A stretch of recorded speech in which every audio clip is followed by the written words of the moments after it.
This book was generated using Speakter's AI voices. You can create human-like voiceovers in over 50 languages. Kate Croy's world had been shattered by her father's scandalous fraud. The recent death of her mother only compounded the turmoil that now defined her existence. The weight of her family's disgrace hung heavy on Kate's shoulders as she walked through the bustling streets of London.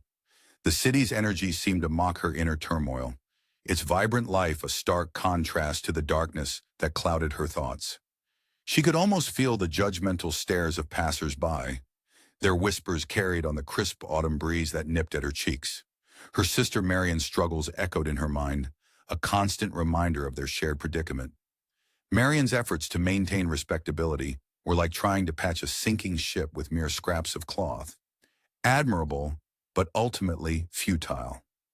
The image of her sister's worn, desperate face haunted Kate, fueling her determination to find a way out of their dire circumstances. As she approached her aunt's imposing townhouse, Kate's steps slowed. The building loomed over her, its grand facade a symbol of the wealth and status that had always been just out of reach. The intricate ironwork of the gate seemed to twist and writhe before her eyes, as if warning her of the complexities that lay ahead. With a deep breath that did little to calm her racing heart, Kate raised her hand and knocked on the door. The sound echoed ominously, seeming to reverberate through her very bones. Mrs. Louder, a formidable woman with sharp eyes and an even sharper wit, opened the door herself. Her gaze swept over Kate, assessing and calculating in an instant. "My dear," she said, her voice dripping with honey-coated steel, "you've made the right choice. We'll set things right. You'll see." Kate nodded, feeling both grateful and trapped. The warmth of her aunt's embrace did little to dispel the chill that had settled in her core. Her aunt's offer of a home in London was a lifeline, but Kate could already feel the strings attached, strings that threatened to become a noose if she wasn't careful. As days turned into weeks, Kate found herself immersed in a world of glittering soirees and whispered gossip. The opulent ballrooms and manicured gardens were a far cry from the modest life she had known. She watched, wide-eyed, as the upper echelons of society danced their intricate waltz of power and influence. It was a dance she was determined to learn, each step a potential misstep that could send her tumbling back into obscurity. The constant tension of navigating this new world left Kate exhausted. At night she would collapse onto her luxurious bed, the silk sheets a stark reminder of how far she had come, and how far she could fall. In these quiet moments, the faces of her family would swim before her closed eyes, their expressions a mix of hope and accusation. Mrs. Louder's plans for Kate became clear as crystal when Lord Mark entered the picture. He was everything a young woman should desire, titled, handsome, and well-connected. But his coffers, like Kate's own, were not as full as his lineage might suggest. At a garden party, the warm sun belied the chill that ran down Kate's spine as Lord Mark approached. The perfectly manicured lawn felt like quicksand beneath her feet, threatening to swallow her whole. "You look lovely today, Miss Croy," Lord Mark said, his eyes appreciative but calculating. Kate smiled, her heart racing with a mix of excitement and dread. "You're too kind, Lord Mark. How are you finding the party?" Their small talk was pleasant enough, but beneath it all, Kate felt the weight of expectations pressing down on her. She was acutely aware of her aunt's approving gaze from across the lawn and the whispers of other guests wondering about the nature of their relationship. As she navigated this new world, Kate's mind often wandered to her family. The contrast between her current surroundings and her sister's struggles was stark, like comparing a sun-drenched meadow to a barren wasteland. The guilt gnawed at her, a constant companion in her moments of solitude. One evening, as she stood by the window of her luxurious new bedroom, Kate caught sight of her reflection. The young woman staring back at her seemed both familiar and foreign. She was dressed in finery that would have been unthinkable just months ago, her hair styled in the latest fashion, but her eyes held a wariness, a hint of the internal conflict that raged within her. "Who am I becoming?" she whispered to her reflection, her breath fogging the glass. The question hung in the air, unanswered and daunting. The London season whirled around her like a dizzying carousel, each turn bringing new faces, new opportunities, and new dangers. Kate learned to read the subtle cues of this rarefied world. A raised eyebrow here, a pointed comment there. She began to understand the power of a well-placed word or a strategic alliance. Yet for all her newfound knowledge and growing confidence, Kate couldn't shake the feeling of being an outsider. It clung to her like a shadow, reminding her of the precipice on which she stood. One wrong move, one slip of the mask, and she could lose everything her aunt had given her, and more. As she lay in bed each night, her mind a whirlwind of thoughts and plans, Kate grappled with the moral dilemmas that faced her. The path to security and status lay before her, tantalizing in its promise. But the cost, to her family, to her sense of self, loomed large. In the quiet darkness of her room, Kate made a silent vow. She would find a way to secure her future without completely abandoning her past. The road ahead would be treacherous, filled with difficult choices and potential heartbreak. But as she drifted off to sleep, a small smile played on her lips. For the first time in a long while, Kate Croy felt a glimmer of hope for what the future might hold. The next morning, Kate woke with a start, her heart already racing. A letter had arrived, its contents unknown, but promising to upend the delicate balance she had been struggling to maintain. With trembling hands, she broke the seal, her eyes scanning the words that would set in motion a chain of events she could never have anticipated. Kate's breath caught in her throat as she realized what she had to do. She quickly dressed, her mind racing with possibilities and fears. As she stepped out into the bustling London streets, her eyes darted left and right, searching for a familiar face amidst the sea of strangers. The city seemed to pulse with an energy that matched her own nervous excitement. Whatever happened next, Kate knew her life would never be the same. Kate's heart pounded as she navigated the crowded London streets. Her eyes darted left and right, searching for a familiar face amidst the sea of strangers. The weight of her secret engagement to Merton Densher pressed down on her shoulders, a bitter-sweet burden that both thrilled and terrified her. The cacophony of horse hooves on cobblestones and the chatter of passers-by faded into the background as she focused on her mission. Rounding the corner into a quiet park, the bustling city gave way to an oasis of green. The scent of freshly cut grass and blooming flowers filled her nostrils, a stark contrast to the smoky air she'd left behind. There, beneath the dappled shade of an old oak tree, stood Merton, her love, her confidant, her future. Their eyes met, and the world seemed to fall away. Merton's face lit up, his gaze drinking in Kate's presence like a man dying of thirst. They rushed towards each other, hearts racing in tandem. Their embrace was quick but fierce, both acutely aware of the prying eyes that could be lurking behind every tree and bush. These stolen moments were all they had, fleeting yet intense, like lightning strikes in a summer storm. "I've missed you," Merton whispered, his voice a mixture of longing and frustration. The words hung in the air between them, heavy with unspoken emotion. Kate squeezed his hand in response, her touch conveying volumes that her voice could not. They fell into step together, arm in arm, their movements in perfect sync. To any onlooker, they might have appeared as nothing more than close friends enjoying a stroll. But beneath the surface, a current of tension crackled between them, electric and alive. Their conversation flowed easily, touching on their shared passions, literature, politics, dreams of a future together. Kate reveled in the feeling of intellectual kinship, a connection that went far beyond the physical. Yet even as they discussed lofty ideas, the reality of their situation loomed large. "Any progress with your aunt?" Merton asked, his tone carefully neutral. But Kate could hear the underlying strain, the hope mixed with dread. She sighed, the sound heavy with the weight of their predicament. "She's as immovable as ever," Kate replied, her voice tinged with a mixture of exasperation and guilt. "Just yesterday she introduced me to another suitable gentleman." If only she knew. Merton's jaw clenched, his grip on Kate's arm tightening imperceptibly. The stark contrast between his modest means and the wealthy suitors Mrs. Lauder paraded before Kate was a constant thorn in his side, pricking at his pride and self-worth. Kate could feel the tension radiating from him, and her heart ached with the desire to soothe his worries. As they meandered through the park, Their conversation drifted to Merton's latest writing assignments. Kate's mind whirred with possibilities, each idea a potential stepping stone to improve their situation. She clung to hope like a lifeline, refusing to let go. "Have you considered pursuing that series on industrial innovations?" she asked, her voice bright with forced optimism. "It could lead to more lucrative opportunities." Merton's response was a non-committal grunt, his frustration palpable. The strain of their hidden engagement was beginning to show, manifesting in tense silences and whispered disagreements. Kate felt as though they were walking a tightrope, with happiness on one side and despair on the other.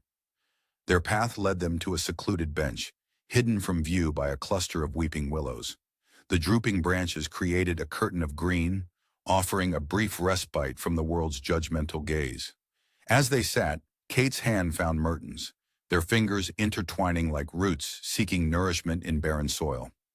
"Sometimes," Merton began, his voice barely above a whisper, "I wonder if love is enough, if we're just fooling ourselves thinking we can overcome all these obstacles." Kate's heart clenched at his words, a cold fear seeping into her veins. She turned to face him, her eyes blazing with determination. The late afternoon sun filtered through the leaves, casting dappled shadows across Merton's troubled face. "Don't say that," she implored, her voice thick with emotion. "We'll find a way. We have to." As the sun began to set, painting the sky in hues of orange and pink, Kate and Merton reluctantly parted ways. Their goodbye was bittersweet, filled with longing and unspoken fears. Kate watched Merton's retreating figure until he disappeared from view, feeling as though a piece of her heart was walking away with him. Later that evening, Kate found solace in the company of her friend, Susie Stringham. In the safety of Susie's cozy sitting room, away from prying eyes and judgmental stares, Kate allowed her carefully constructed facade to crumble. The warm glow of the fireplace and the comforting scent of brewing tea created a cocoon of safety. "Oh, Susie," she sighed, sinking into a plush armchair. "I don't know how much longer we can go on like this. The secrecy, the constant fear of discovery, it's wearing us both down." Susie listened with sympathetic ears, offering words of comfort and practical advice. As the night wore on, Kate found herself questioning whether love truly could conquer all, or if the societal barriers they faced were simply too high to scale. As she lay in bed that night, Kate's mind raced with possibilities and plans. The moral compromises that had once seemed unthinkable now loomed on the horizon, tempting her with promises of a secure future with Merton. The darkness of her room seemed to close in around her, mirroring the encroaching doubts in her mind. Just as sleep was about to claim her, a sudden commotion outside her window jolted Kate awake. Peering through the curtains, she saw a luxurious carriage pull up to the house across the street. A young woman stepped out, her elegant attire and confident bearing immediately catching Kate's attention. Even in the dim lamplight, there was something captivating about the newcomer, an air of mystery and possibility that sent a shiver of anticipation down Kate's spine. Little did Kate know, this late-night arrival would soon set in motion a series of events that would test the very foundations of her love and her character, forcing her to confront choices she never imagined she'd have to make. Millie Thiel, a wealthy young American heiress, arrived in London with a flutter of excitement. Her presence introduced a new dynamic to the social circle, stirring curiosity and speculation among the city's elite. The bustling streets of London enveloped Millie in a cacophony of sounds and sights. Horse-drawn carriages clattered on cobblestones, their rhythmic clip-clop mixing with the chatter of passers-by and the distant toll of Big Ben. Grand buildings loomed overhead, their ornate facades a stark contrast to the simpler architecture of her American hometown. The air was thick with the scent of coal smoke and the faint aroma of freshly baked bread from nearby bakeries. At Millie's side, Susan Stringham's weathered face creased with a mixture of pride and worry. The middle-aged companion's eyes darted from Millie to their surroundings, ever vigilant. Susan's fingers twitched, itching to jot down notes for her next romantic novel, inspired by the vibrant scenes unfolding before them. "Oh, Susan," Millie breathed, her blue eyes wide with wonder. "Isn't it all so?" "Alive?" Susan smiled, patting Millie's hand. "Indeed it is, my dear. Indeed it is." As they navigated the labyrinth of London's social scene, Kate Croy emerged as a beacon of sophistication. Her emerald eyes sparkled with calculation as she sized up Millie, seeing not just a potential friend, but a pawn in a greater game. Kate's laugh, melodious and practiced, rang out as she introduced Millie to the creme de la creme of London society. "Millie, darling," Kate purred, her arm linked with the American's. "You simply must meet my aunt, Mrs. Louder. And of course, Lord Mark. They're absolutely dying to make your acquaintance." Millie felt a thrill run through her at Kate's words. Here she was, rubbing elbows with the elite, just as she'd dreamed. The glittering parties that followed were a whirlwind of champagne flutes, witty repartee, and the rustle of silk gowns. Millie drank it all in, intoxicated by the heady atmosphere of refinement and intrigue. Kate watched Millie's integration into their circle with keen interest, her mind whirred with possibilities as she orchestrated a meeting between Millie and Merton Densher. On the surface, it was a friendly gesture, but beneath Kate's serene smile lay a web of ulterior motives. "Merton, I'd like you to meet my dear friend, Millie Thiel," Kate said, her voice honey-sweet. "Millie, this is Merton Densher. I'm sure you'll find you have much in common." As Millie and Merton exchanged pleasantries, Kate's eyes gleamed with satisfaction. The pieces of her plan were falling into place, like a complex puzzle only she could see. Lord Mark, meanwhile, circled Millie like a shark scenting blood in the water. His gaze lingered on her delicate features, his interest a potent cocktail of attraction and avarice. "Miss Thiel," he would say, voice low and intimate, "you're a breath of fresh air in our stuffy London society."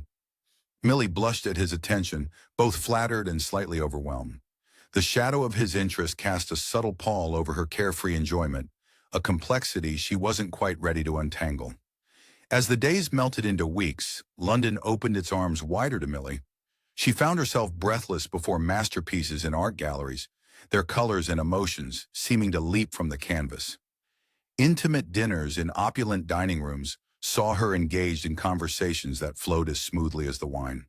Grand soirée became a stage for Millie's laughter, bright and genuine, to ring out across crowded ballrooms.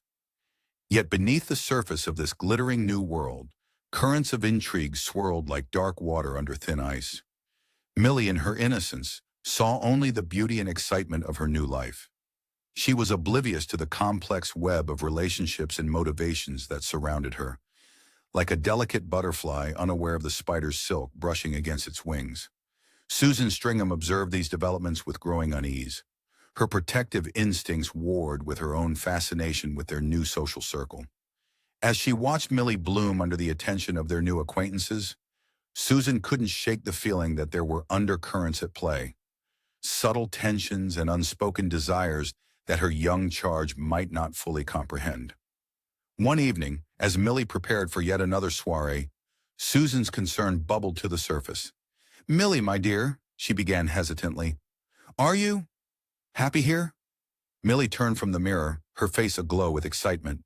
"Oh, Susan, I've never been happier. Everyone is so kind, so interesting, especially Kate and Merton. And Lord Mark, of course." Susan's brow furrowed at the mention of Lord Mark. She opened her mouth to voice her concerns, but was cut short by a knock at the door.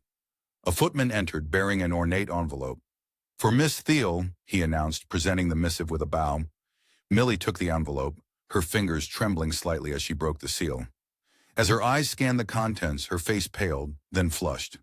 She looked up at Susan, her expression a mix of excitement and trepidation. "It's from Lord Mark," she whispered. "He's requesting a private audience. Tomorrow." Susan's heart sank as she watched conflicting emotions play across Millie's face. The spider's web was tightening, and she feared her dear Millie was about to become entangled in a game far more dangerous than she realized. Lord Mark's pursuit of Millie grew more intense with each passing day. Meanwhile, Millie found herself increasingly drawn to the charming and intellectual Merton Densher. Their conversations sparkled with wit and shared interests, leaving Millie's cheeks flushed and her heart racing long after they parted. The London air seemed to crackle with possibility whenever they were together, the city's bustling energy a perfect backdrop to their blossoming connection. Kate, ever observant, couldn't help but notice the growing attraction between Millie and Merton. Her keen eyes caught every lingering glance, every shared laugh. At first, a twinge of jealousy pricked at her heart, but it quickly gave way to a spark of opportunity. She watched them from across crowded rooms, her mind whirring with possibilities. One balmy evening, at a lavish social gathering, Kate's world tilted on its axis. The air was thick with perfume and the tinkling of champagne glasses, the opulent ballroom a swirl of silk and jewels. Kate's ears pricked up as she overheard a hushed conversation between a doctor and another guest. Their words, barely audible above the din of the party, sent a chill down her spine. "Poor Miss Thiel," the doctor murmured, his voice heavy with sympathy. "Such a bright young thing, and so little time left." Kate's breath caught in her throat, the champagne flute in her hand, suddenly forgotten. Millie, terminally ill? The revelation hit her like a thunderbolt, her mind reeling with the implications. As the shock subsided, a plan began to take shape in the darker corners of her mind, like a spider weaving an intricate web. The scheme that unfurled was as brilliant as it was morally dubious. If Merton were to court Millie, to win her heart in her final days, perhaps her vast fortune could be secured for their future. It was a dangerous game, balancing on the knife edge between compassion and calculation. Kate's actions became a carefully choreographed dance. She orchestrated chance meetings between Merton and Millie, her fingers pulling invisible strings. Group outings to art galleries and picnics in the park became her stage, where she could watch her plan unfold like a director behind the scenes. The sun-dappled grass of Hyde Park and the hushed halls of the National Gallery became unwitting accomplices in her scheme. With each interaction, Kate's heart swelled with a mix of triumph and guilt. She saw the way Millie's eyes lit up when Merton entered a room, how his hand lingered just a moment too long when helping her into a carriage. It was working, but at what cost? The weight of her deception hung heavy around her neck, like a pendant made of lead. All the while, Kate maintained her role as Millie's devoted friend. She listened to Millie's hopes and fears, offering a shoulder to cry on and a hand to hold. Late-night conversations over steaming cups of tea became a bittersweet torture. Each of Millie's innocent confidences, another twist of the knife in Kate's conscience. In quiet moments with Merton, Kate began to plant seeds of suggestion. "Have you noticed how Millie lights up around you?" she'd ask, her voice casual but her words carefully chosen. "It's a shame she's alone in the world, with all that wealth and no one to share it with." Each word was a carefully placed stepping stone, leading Merton down the path she had chosen. As her plan took root and began to flourish, Kate found herself caught in a storm of conflicting emotions. Pride in her cunning warred with shame at her duplicity. The future she longed for seemed within reach, but the path to it was paved with betrayal. The bustling streets of London, once so full of promise, now seemed to echo with the whispers of her guilt. Nights became restless, filled with dreams where Millie's trusting smile morphed into accusations of treachery. Kate would wake, heart pounding, sheets tangled around her legs like the web of lies she was weaving. The darkness of her room mirrored the shadows growing in her heart. Yet even as doubt gnawed at her conscience, Kate pushed forward. The prize was too great, the stakes too high to turn back now. She had set the wheels in motion, and now all she could do was watch as they carried her towards a future built on sand. In the quiet hours of the night, as the weight of her actions pressed down upon her, Kate found herself grappling with the moral implications of her scheme. The complexity of her emotions swirled like a tempest, threatening to overwhelm her. But with each new day, she steeled her resolve, pushing aside the whispers of guilt in favor of the future she so desperately desired. As the sun began to set on another day of careful manipulation, Kate stood by the window of her room, watching the city fade into twilight. The streets below buzzed with life, oblivious to the drama unfolding in their midst. She took a deep breath, steadying herself for what was to come. Tomorrow would bring new challenges, new opportunities to further her plan. But for now, in this moment of solitude, she allowed herself to feel the full weight of her actions. The late afternoon sun cast long shadows across the room, its golden light catching the dust motes swirling in the air. A soft knock at the door startled Kate from her reverie. Her heart raced as she turned, wondering who could be seeking her out at this hour. As she reached for the doorknob, a sense of foreboding washed over her. Whatever waited on the other side of that door, she knew it had the power to unravel everything she had so carefully put into motion. The late afternoon sun cast long shadows across the room, its golden light catching the dust motes swirling in the air. Kate's words hung heavy between them, each syllable laden with possibility and danger. Merton's mind raced, his conscience waging a fierce battle against the allure of Kate's scheme. He paced the worn carpet, his footsteps muffled yet somehow deafening in the charged silence. The image of Millie, with her porcelain skin and gentle smile, flashed before his eyes. Sweet, innocent Millie, blissfully unaware of the storm brewing around her. How could he even consider deceiving her? "It's not deception, Merton," Kate insisted, her voice a silky whisper that sent shivers down his spine. "It's giving Millie happiness in her final days. Don't you see?" The room seemed to shrink, the walls closing in as Merton's internal struggle intensified. He loved Kate, God how he loved her. But this felt like crossing a line he wasn't sure he could uncross. Kate approached him, her perfume enveloping him like a warm embrace. The scent of jasmine and vanilla, so familiar and comforting, now felt almost suffocating. "Think of our future, Merton," she murmured, her fingers tracing his jawline. "We could finally be together, truly together."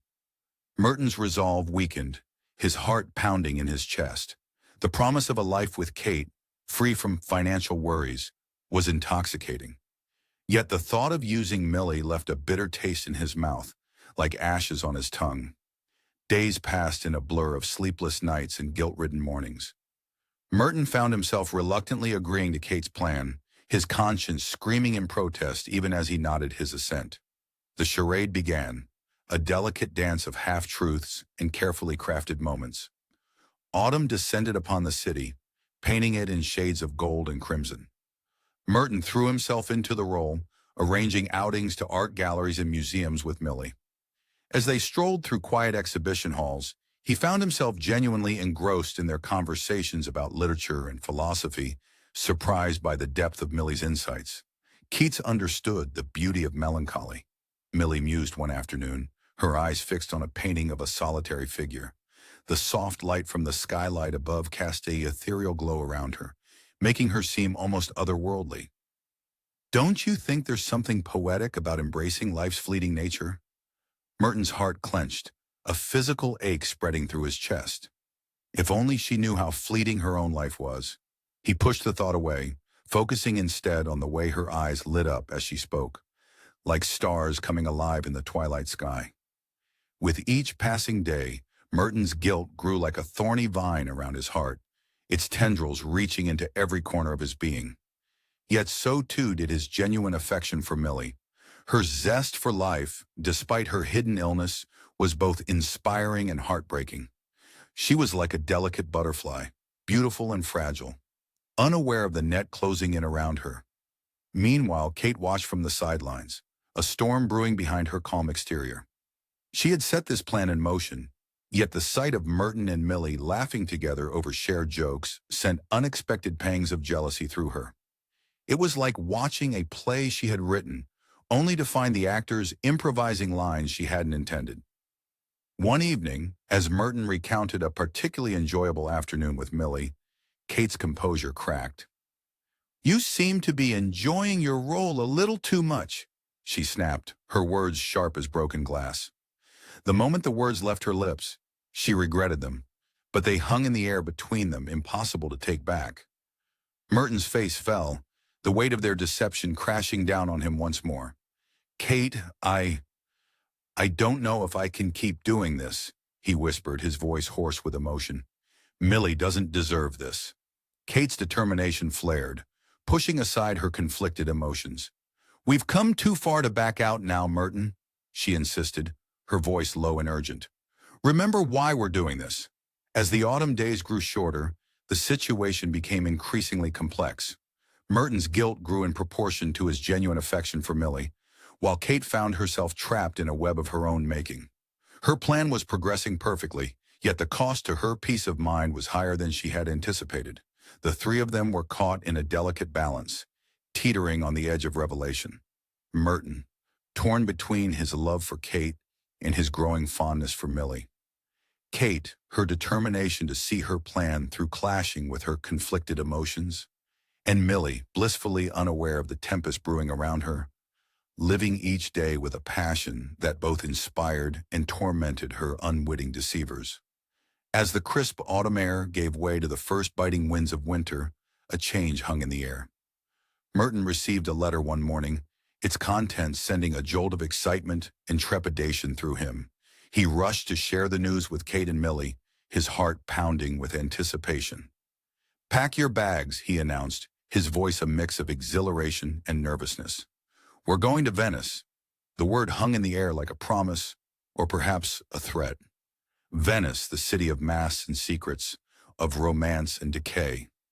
As they began to prepare for their journey, none of them could have predicted the profound ways in which this enchanting destination would mirror and magnify the intricate emotional landscape that lay between them.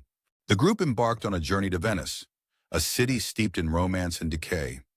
This enchanting destination mirrored the intricate emotional landscape of the characters perfectly. As they stepped off the gondola, the worn stone steps beneath their feet whispered tales of countless arrivals. The air, heavy with salt and history, enveloped them like a thick blanket. Millie's eyes widened, drinking in the faded grandeur of the palazzos lining the Grand Canal. Her excitement was palpable, but a shadow lurked beneath. Her health was failing faster now, lending a bittersweet urgency to every moment. Kate and Merton exchanged a loaded glance. Their scheme to secure Millie's fortune hung between them, as tangible as the mist rising from the canals. Yet as Millie's face lit up at the sight of St. Mark's gleaming domes, a flicker of doubt crossed Merton's features. Venice worked its magic, days melting into a whirlwind of discovery. Millie, reinvigorated by the city's charm and Merton's attentive company, threw herself into exploration with childlike enthusiasm. They wandered through narrow alleys that suddenly opened onto sun-drenched piazzas, each turn revealing a new marvel. "Look, Merton!" Millie exclaimed, pointing to a crumbling fresco barely visible beneath centuries of grime. "Isn't it beautiful, even in its decay?" Merton nodded, struck by how Millie could find beauty in the most unexpected places. Her zest for life, even as it slipped away, both inspired and haunted him. The weight of their deception pressed down on him, as suffocating as the humid Venetian air. Kate orchestrated their outings with the precision of a puppet master. A private tour of the Doge's palace here, a moonlit gondola ride there, each carefully crafted to nurture the growing bond between Merton and Millie. Yet as she watched them from afar, laughing together over gelato in a sun-dappled square, an unfamiliar ache bloomed in her chest. The strings of her carefully constructed plan began to fray, real emotion weaving through what was meant to be a cold, calculated deception. Lord Mark prowled the periphery of their little group, his eyes narrowed with suspicion. He noted every lingering glance, every accidental brush of hands between Merton and Millie. His jealousy festered like an open wound, tainting the golden Venetian light. The close quarters of Venetian life amplified every emotion, every stolen moment. In the labyrinthine streets, secrets whispered from every shadowed doorway.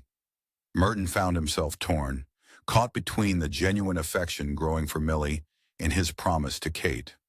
Each smile from Millie was a dagger of guilt, twisting deeper with every passing day. One evening, as the sun set the lagoon ablaze with color, Merton and Millie stood side by side on a bridge, watching gondolas glide by below. The water lapped gently against the canal walls, a soothing rhythm that belied the turmoil in Merton's heart. "I never thought I'd feel so alive," Millie murmured, her voice barely audible above the water's song. Merton's heart clenched. He opened his mouth to speak, but the words died on his lips. How could he continue this charade when faced with such raw, honest joy? The weight of his deception pressed down on him, threatening to crush his resolve. As twilight deepened into night, the characters found themselves adrift in a sea of conflicting desires. The very air of Venice seemed to pulse with unspoken truths, forcing each of them to confront the darkest corners of their hearts. Merton stood alone on a balcony overlooking the Grand Canal. the weight of his choices pressing down on him. The distant sound of laughter and music drifted up from the streets below, a stark contrast to the silence of his inner turmoil. Kate paced restlessly in her room, her reflection in an ornate mirror, a stranger to her own eyes. The jealousy that had taken root in her heart grew with each passing day, threatening to overshadow her carefully laid plans. And Millie, blissfully unaware of the tempest swirling around her, dreamed of a future that grew more uncertain with each passing moment. Her laughter echoed through the palazzo, a bittersweet reminder of the joy she brought to those around her, even as her time grew short. As the night wore on, Lord Mark found himself drawn to a secluded Venetian garden. The scent of jasmine hung heavy in the air as he moved silently through the shadows. Suddenly he froze. There in a hidden corner, he saw something that made his blood run cold. Kate and Merton stood close together, their heads bent in intimate conversation. As he watched, their lips met in a passionate kiss that left no doubt about their true relationship. Lord Mark's eyes narrowed, a cruel smile playing at the corners of his mouth. At last he had the proof he needed to shatter their carefully constructed facade. Lord Mark's long-held suspicions were finally confirmed. In a secluded corner of a Venetian garden, he witnessed an intimate moment between Kate and Merton that revealed their secret engagement. The garden's beauty seemed to mock Mark's growing frustration. Lush greenery and fragrant blooms surrounded him, a stark contrast to the ugly truth unfolding before his eyes. The air was thick with the scent of jasmine and the faint salt of the nearby lagoon. Mark's heart raced, his palms sweaty as he watched Kate and Merton from behind a large cypress tree. Their whispered words and tender touches left no doubt. They were lovers, engaged in secret, playing a dangerous game with Millie's heart and fortune. Mark's own failure to win Millie's affections stung anew, mixing with a righteous anger at their deception. As the sun dipped low, painting the sky in shades of orange and pink, Mark made his decision. He wouldn't let this betrayal stand. With purposeful strides, he navigated the winding streets of Venice, the slap of his shoes on the cobblestones echoing his determination. The city seemed to close in around him. Narrow alleys opened suddenly into grand piazzas, each turn bringing him closer to Millie's palazzo. The weight of his knowledge pressed down on him, making each step feel like a battle against an invisible current. He found Millie alone in her sitting room, a delicate figure framed by an ornate window. The golden light of the setting sun caught the pallor of her skin, highlighting her vulnerability. For a moment, Mark's resolve wavered. She looked so fragile, so trusting. But the memory of Kate and Merton's embrace steeled him. "My dear Millie," he began, his voice a mixture of concern and calculated cruelty, "I'm afraid I have some distressing news." As Mark spoke, revealing the truth about Kate and Merton's relationship and their scheme, he watched the light fade from Millie's eyes. It was like watching a candle being slowly extinguished. Her world crumbled piece by piece with each word he uttered. Millie's reaction was a storm contained within a fragile vessel. Her face, once animated by hope and affection, now bore the hollow look of one whose trust has been irreparably shattered. She didn't cry out or rage. Instead, she retreated inward, building walls around her wounded heart with each passing second. The shock of the revelation seemed to accelerate the course of her illness.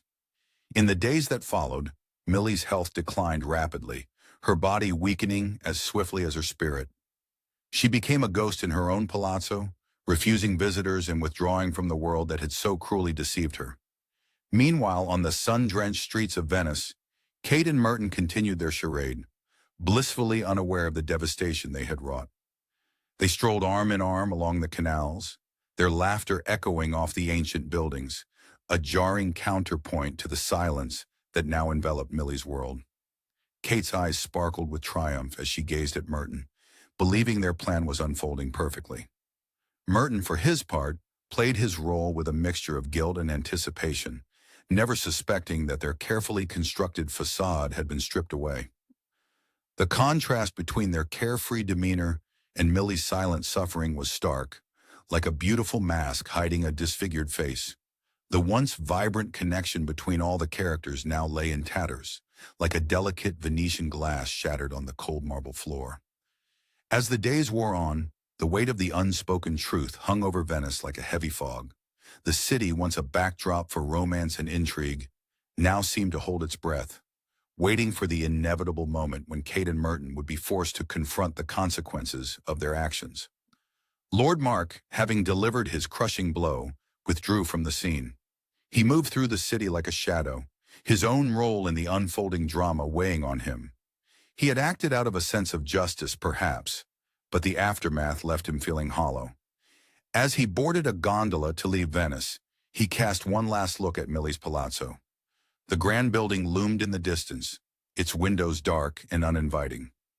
Mark wondered if he had done the right thing or merely added another layer to the web of broken trust and shattered illusions that now ensnared them all. The gondola glided silently through the canals, taking Mark away from the scene of his revelation. But as he left, a chill ran down his spine. He couldn't shake the feeling that this was far from over. What would happen when Kate and Merton discovered their secret was out? And what of Millie, alone in her palazzo with her broken heart? As Venice faded into the distance, Mark couldn't help but wonder, had he set in motion events that would lead to even greater tragedy? The answer, he feared, would come all too soon. Millie's heart lay shattered, her trust betrayed. She retreated into the solitude of her Venetian palazzo, shutting out the world that had wounded her so deeply.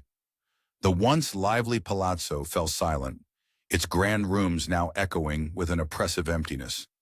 Where laughter and animated conversations once filled the air, now only the soft padding of Susan Stringham's footsteps and the occasional whisper of the doctor's voice could be heard. Millie's vibrant spirit, which had once illuminated these halls like a radiant sun, now flickered weakly, a mere shadow of its former self. Millie spent her days by the ornate windows overlooking the Grand Canal, her frail form a stark silhouette against the shimmering water. The gentle lapping of the canal against the weathered stones below seemed to mock her pain, its steady rhythm a stark contrast to the turmoil within her heart. She watched as gondolas glided by, carrying tourists and lovers, their joy a painful reminder of her own shattered dreams. As days melted into weeks, Millie's health deteriorated rapidly. The will to fight her illness slipped away like sand through an hourglass, each grain representing a moment of happiness now lost. Susan watched helplessly as her friend withdrew further into herself, like a delicate water lily closing its petals against the harsh light of day. The loyal companion's heart ached with every labored breath Millie took, every meal left untouched. Outside the palazzo's thick walls, Venice continued its timeless dance of light and shadow, oblivious to the drama unfolding within. The absence of Millie's presence was keenly felt by all who had basked in her warmth. The group that once revolved around her infectious energy now found itself adrift, each member grappling with the weight of their actions. Kate and Merton, initially oblivious to the reason behind Millie's sudden isolation, began to suspect that their scheme had been uncovered. The realization dawned on them slowly, like the creeping fog that often blanketed the city at dawn. Their attempts to reach Millie grew increasingly desperate. Notes filled with pleading words and carefully chosen gifts were sent to the palazzo, only to be turned away by the stoic staff, their faces as impassive as the stone lions guarding the city's gates. With each failed attempt, Kate and Merton's desperation grew, casting a long shadow over their own relationship. The strain of their deception began to show intense exchanges and lingering silences as they walked along the city's narrow streets. The once romantic canals now seemed to whisper accusations, their dark waters reflecting the murky depths of the couple's consciences. Susan Stringham, now fully aware of the betrayal, transformed from a gentle companion to a fierce protector. Her once friendly demeanor towards Kate and Merton hardened into icy hostility, as unyielding as the marble facades of the palazzo. She guarded the entrance like a vigilant sentinel, her eyes flashing with determination as she rebuffed all attempts at communication. As weeks crawled by, the weight of Millie's absence grew heavier, settling over Venice like a thick, oppressive fog. The once vibrant social circle that had formed around her became subdued, conversations now tinged with unspoken guilt and regret. The beautiful city, which had seemed so full of promise and romance, took on a different character. Its narrow streets felt claustrophobic, the dark canals reflecting the murky depths of the characters' consciences. In the quiet of her room, Millie gazed out at the Venetian skyline, her thoughts as complex and layered as the city's history. The betrayal had shaken her to her core, forcing her to confront not just her mortality, but the fragility of human connections. Yet even in her pain, a small part of her clung to the beauty she'd always seen in the world, like the last rays of sunlight refusing to surrender to the encroaching night. As the sun dipped below the horizon, painting the sky in hues of orange and pink, a knock echoed through the palazzo. Susan's footsteps hurried across the marble floor, her heart racing. She opened the door to find Merton standing there, his face etched with desperation and remorse. "Please," he begged, his voice barely above a whisper, "I need to see her." Susan's hand tightened on the doorknob, her resolve wavering for a moment. Would she let him in and risk reopening Millie's wounds, or turn him away and potentially deny her friend a chance at closure? Merton, consumed by guilt and genuine concern for Millie, made repeated attempts to see her. His efforts, however, were consistently thwarted as he was turned away at the doors of her palazzo, time and time again. The grand Venetian palazzo loomed before him, its ornate facade a cruel barrier between Merton and the woman he desperately needed to speak with. Each approach filled him with a flicker of hope, only to be extinguished by the stern faces of the staff who barred his entry.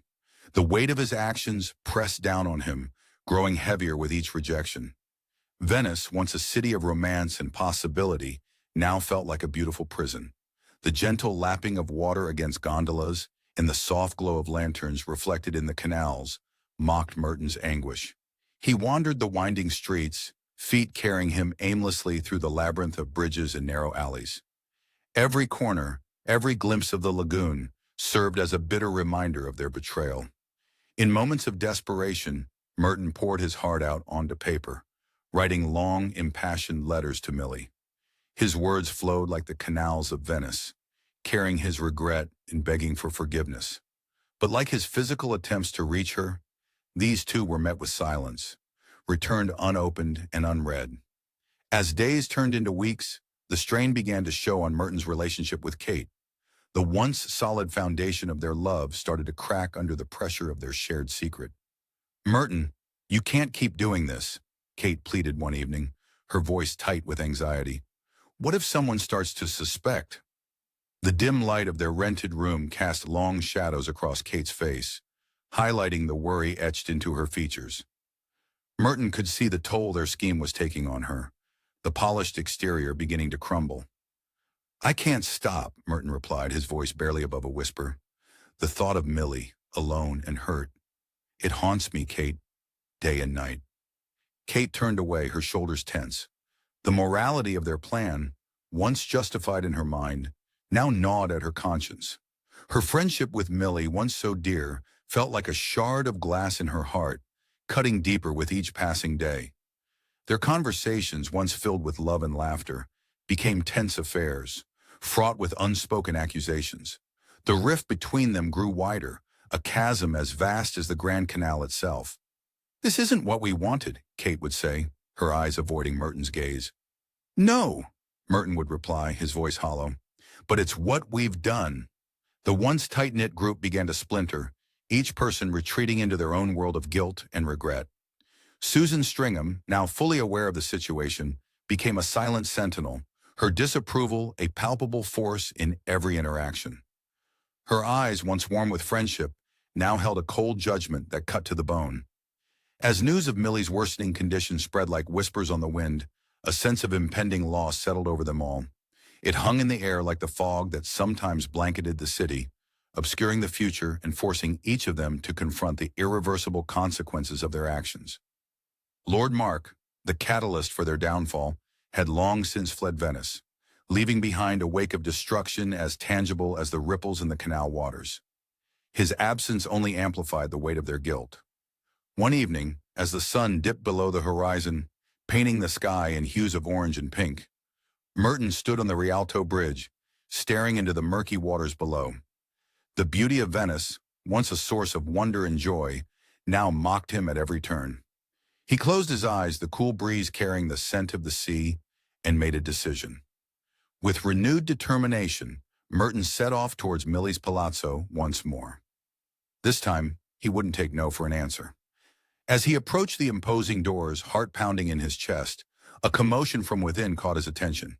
The doors burst open, and Susan Stringham emerged, her face ashen and tear-stained. "Mr. Densher," she gasped, her voice trembling. "You must come quickly. It's Millie. She's—" Merton's world tilted on its axis as he followed Susan into the palazzo, the weight of his actions crashing down upon him with each step. Millie Thiel's life slipped away, her final breath echoing through the halls of her Venetian palazzo. The news of her passing spread like wildfire through the city, casting a dark shadow over the once vibrant social circle she had illuminated with her presence. Venice, a city of masks and secrets, seemed to mourn alongside those who had known Millie. The canals, usually teeming with life and laughter, now carried whispers of sorrow on their murky waters. Gondolas glided by silently, their black hulls cutting through the fog like mourners in a funeral procession. The air hung heavy with the scent of salt and decay, mirroring the sense of loss that permeated the city. In a dimly lit room, Merton Densher sat alone, the weight of Millie's bequest pressing down on him like a physical force. The lawyer's words buzzed in his ears, at first incomprehensible, then slowly taking shape into a reality he could scarcely believe. A substantial inheritance, the very thing he and Kate had schemed for, now lay within his grasp. Merton's hands shook as he gripped the edge of the windowsill, his knuckles turning white. Each ripple on the canal below seemed to carry a memory of Millie, her laugh, her kindness, her unwavering spirit. The guilt that had been gnawing at the edges of his conscience now threatened to consume him whole. He closed his eyes, but Millie's face appeared, her eyes full of trust and affection. How could he have betrayed her like this? Miles away, Kate Croy paced her room like a caged animal, her reflection in the mirror, a constant reminder of the person she had become. The news of Millie's bequest had hit her like a thunderbolt, igniting a storm of conflicting emotions. Her initial triumph, a flash of lightning in the darkness, was quickly overshadowed by the rolling thunder of guilt. Kate's heart raced as she replayed their scheme in her mind. The plan had worked, yes, but at what price? Millie's generosity, even in death, was a blade that cut deep into Kate's carefully constructed facade. She pressed her forehead against the cool glass of the window, seeking relief from the turmoil within. In her opulent drawing room, Mrs. Lauder sat surrounded by the trappings of wealth and status that had once seemed so important. Now they felt hollow in the face of Millie's final act of kindness. Her disappointment in Kate, her niece and protege, warred with a grudging admiration for Millie's gesture. The tick of the ornate clock on the mantel seemed to echo the beating of her conflicted heart. Lord Mark, the unwitting catalyst of this tragedy, wandered the streets of London like a ghost among the living. The weight of his role in Millie's fate hung around his neck like a millstone. Each step on the cobblestone streets felt heavier than the last, as if the very city was passing judgment on his actions. Back in Venice, Susan Stringham moved through Millie's rooms like a guardian of memories. Her fingers trailed over Millie's possessions, a hairbrush still holding strands of golden hair, a book with a page corner turned down, a discarded glove that seemed to hold the shape of Millie's hand. Each object was a bittersweet reminder of the vibrant young woman who had filled these spaces with life. Susan's grief was a tangible thing, hanging in the air like the mist that clung to the canals at dawn. As she began the painful process of settling Millie's affairs, a fierce determination took root in her heart. She would be the keeper of Millie's memory, ensuring that the young heiress's generosity and zest for life would continue to touch others long after she was gone. As the sun set over Venice, painting the sky in hues of gold and crimson, the city seemed to hold its breath. The inheritance Millie left behind was more than just money. It was a mirror, forcing each of them to confront the truth of their actions and the nature of their relationships. For Merton, it was a lifeline weighted with remorse. For Kate, a Pyrrhic victory that threatened to unravel everything she had fought for. For the others, it was a reminder of the light Millie had brought into their lives and the darkness that now threatened to engulf them in her absence. In the fading light, they stood at a crossroads, the path forward unclear, but the weight of Millie's final gift guiding them towards an uncertain future. As night fell, a thick fog began to roll in from the sea, enveloping Venice in a ghostly shroud. In London, a similar mist crept through the streets, as if the two cities were connected by a thread of shared fate.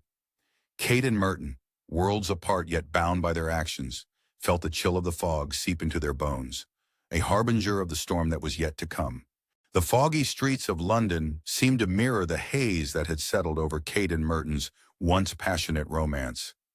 As they returned from Venice, the strain between them grew increasingly palpable. The haunting beauty of the Italian city, with its shimmering canals and golden sunsets, had given way to the dull gray of an English autumn.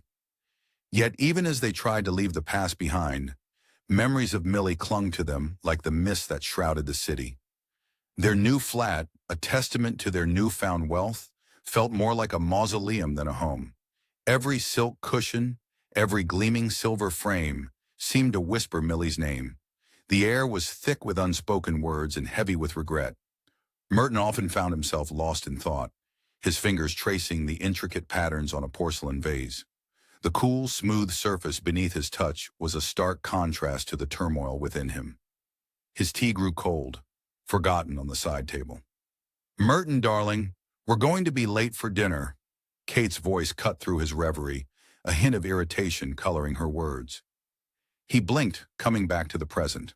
The room seemed to spin for a moment as he readjusted to reality. "I'm not feeling up to it tonight, Kate. Why don't you go without me?" Kate's shoulders sagged, but she quickly straightened, her face a mask of composure. Her emerald eyes, once sparkling with love and mischief, now seemed dull and distant. "Again? This is the third time this week." Merton turned away, unable to meet her gaze. The weight of guilt pressed down on him, making it hard to breathe. He longed for the simplicity of their life before Venice, before Millie, before the money that now felt like a curse. As Kate left for the dinner party alone, the silence in the flat grew oppressive. Merton paced the rooms, feeling like a caged animal. Every luxury around him seemed to mock his misery. He picked up a delicate vase, its cool surface smooth against his palm. For a moment he was tempted to hurl it against the wall, to shatter the illusion of their perfect life. The crash would be satisfying, he thought, a physical representation of the breaking of their dreams. Meanwhile, at the party, Kate navigated the sea of curious glances and hushed whispers with practiced grace. The chandelier light glinted off her perfectly coiffed hair, creating a halo effect that belied the turmoil within. Her smile never faltered, even as she overheard snippets of conversation. "Did you hear about the American heiress? Such a tragedy, and so young. And now her fortune has gone too." Kate's grip tightened on her champagne flute, her knuckles turning white. The bubbles in her glass seemed to mock her, their carefree dance a stark contrast to her inner anguish. She longed to scream, to tell them all to mind their own business. Instead, she took another sip and changed the subject, her voice light and carefree, a perfect mask for the storm raging inside her. As the weeks passed, the distance between Kate and Merton grew. Their conversations, once filled with shared dreams and playful banter, now felt like carefully choreographed dances around the elephant in the room. They moved through their days like actors in a play, going through the motions but never truly connecting. One rainy afternoon, Kate found Merton in his study, surrounded by stacks of papers. The pitter-patter of raindrops against the window seemed to echo the beating of her anxious heart. His work, once a source of pride and ambition, now seemed to be slipping through his fingers like sand in an hourglass. "Merton, we need to talk," Kate said, her voice soft but firm. He looked up, his eyes red-rimmed and distant. The dark circles under his eyes spoke of sleepless nights and haunted dreams. "About what?" "About us. About this. This cloud that's hanging over us. We can't go on like this." Merton sighed, running a hand through his disheveled hair. "I don't know how to move forward, Kate. Every time I look at you, I see." "You see Millie," Kate finished for him, her voice barely above a whisper. The silence that followed was deafening. Outside, the rain beat a steady rhythm against the windows, like the ticking of a clock counting down their time together. The room seemed to shrink, closing in on them, amplifying the tension that crackled between them like static electricity. In the drawing rooms and tea parlors of London society, whispers about Kate and Merton grew louder. Their absence from social events was noted, their changed demeanor dissected. Like vultures circling a wounded animal, the gossips waited for the final blow to fall. The once golden couple had become the subject of scandalous speculation, their fall from grace a delicious morsel for the hungry mouths of society. Mrs. Louder, ever watchful, observed the unraveling of her carefully laid plans with growing concern. She had envisioned a different future for Kate, one of social triumph and advantageous connections. Now as she watched her niece's relationship crumble, she began to reconsider her strategy. The chessboard of society had shifted, and she needed to make her next move carefully. As autumn gave way to winter, the chill in the air seemed to seep into Kate and Merton's very bones. Their once bright future now seemed as bleak as the gray London sky. The strain in their relationship began to affect other aspects of their lives, with Merton's work suffering and Kate's social standing becoming precarious as rumors of their involvement in Millie's last days began to circulate in London society. The weight of their actions had become a tangible presence in their lives, a third party in their relationship that threatened to tear them apart. As Merton sat alone in their opulent flat one evening, staring into the flickering flames of the fireplace, he felt the crushing force of guilt and regret bearing down on him. The warmth of the fire couldn't penetrate the cold that had settled in his heart. He reached for the decanter of whiskey, his hand trembling slightly. As he poured himself a generous measure, he couldn't shake the feeling that something was about to break. The question was, would it be his resolve, his relationship with Kate, or his very sense of self? The weight of their actions had become unbearable for Merton. It pressed down on him like a physical force, crushing his spirit and conscience. The guilt gnawed at him, a relentless ache that grew with each passing day. In the opulent London apartment, once a symbol of their aspirations, Merton now felt trapped, suffocating under the weight of their deception. He paced the room, his footsteps muffled by the thick Persian rug. The ticking of the ornate clock on the mantel seemed to mock him, counting down the moments until he could bear it no longer. Outside, the muted sounds of the city filtered through the heavy curtains. The clop of horse hooves, the distant rumble of carriages, the occasional shout of a street vendor. These ordinary noises felt alien to Merton now, as if he no longer belonged to the world beyond these guilt-laden walls. Pausing at the window, Merton pressed his forehead against the cool glass. The bustling street below was a blur of movement and life, so at odds with the stillness of his inner turmoil. He closed his eyes, inhaling deeply, trying to gather the courage for what he knew he must do. With a heavy heart, he turned to face Kate. She sat in a plush armchair, her posture perfect as always, but her eyes betrayed a flicker of concern. Merton's voice was barely above a whisper, cracking with emotion. "I can't do this anymore. We need to make this right." Kate's brow furrowed, her fingers tightening on the arm of the chair. "What do you mean, Merton?" He ran a hand through his disheveled hair, struggling to articulate the thoughts that had been tormenting him. "The money, Kate. Millie's inheritance. We can't take it. It's blood money." The words hung in the air between them, heavy and accusatory. Kate's eyes widened, a mix of panic and disbelief flashing across her face. "But Merton," she said, her voice strained, "we've come so far. This is everything we've worked for." Merton shook his head, his resolve strengthening with each word. "No, it's not. It's built on lies and manipulation. We need to start over, Kate. Build a life together based on honest work and real love." Kate stood abruptly, her chair scraping against the floor. The sound echoed in the tense silence. "Real love?" she repeated, her voice sharp. "Are you saying what we have isn't real?" "Of course it's real," Merton said, reaching for her hand. The touch of her skin sent a familiar jolt through him, a bittersweet reminder of all they shared. "But it's been tainted by all of this. We can make it pure again. Start fresh." Kate pulled her hand away as if burned. Her eyes flashed with a mixture of hurt and anger. "And throw away everything we've sacrificed? Everything Millie wanted for us?" The mention of Millie's name hung in the air between them, heavy with unspoken guilt and regret. Merton turned away, unable to meet Kate's gaze. The weight of their deception pressed down on him, making it hard to breathe. "We can't honor Millie's memory by profiting from her death," he said softly, his words barely audible over the pounding of his heart. Kate's voice hardened, taking on a steely edge he'd never heard before.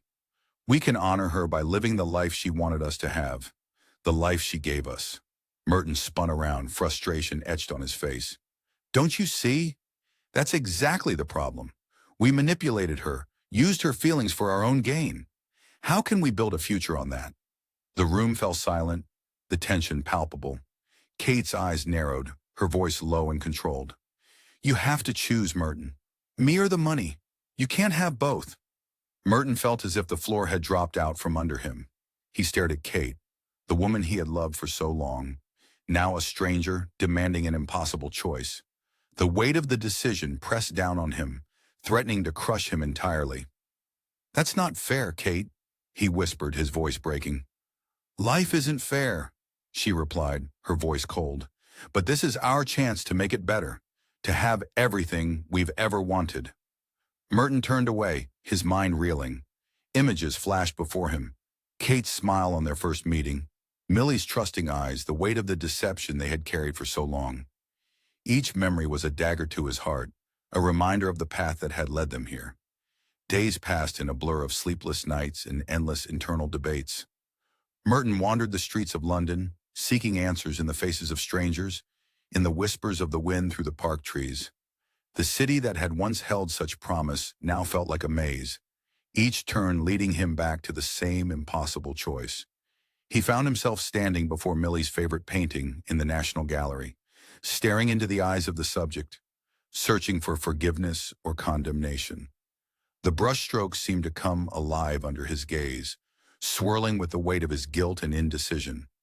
As the moment of decision approached, Merton felt the full weight of their actions pressing down on him.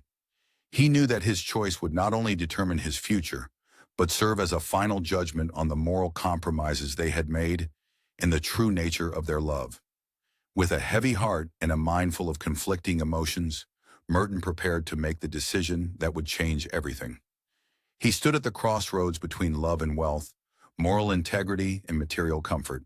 The choice loomed before him, a mountain he must climb or be crushed beneath. In the end, it was the memory of Millie's trusting smile that tipped the scales. Merton realized that no amount of money could wash away the stain on his conscience. With trembling hands, he penned a letter to the executors of Millie's estate, renouncing any claim to her inheritance. When Kate read the letter, her face hardened into a mask of disappointment and anger. Without a word, she gathered her things and left, the door closing behind her with a finality that echoed through the empty apartment. Merton stood alone, the weight of his decision settling on his shoulders. It was a burden, yes, but one he could bear. For the first time in months, he took a deep breath, feeling as if he could finally fill his lungs completely. Outside, the sun broke through the clouds, casting a warm glow over the London streets. Merton stepped out of the apartment, leaving behind the trappings of wealth and deception. He walked with purpose, each step taking him further from the man he had been and closer to the man he hoped to become. The future was uncertain, but it was his to shape. And for the first time in a long while, Merton felt the stirrings of hope. He had chosen integrity over comfort, truth over deception. It was a hard path, but one he could walk with his head held high.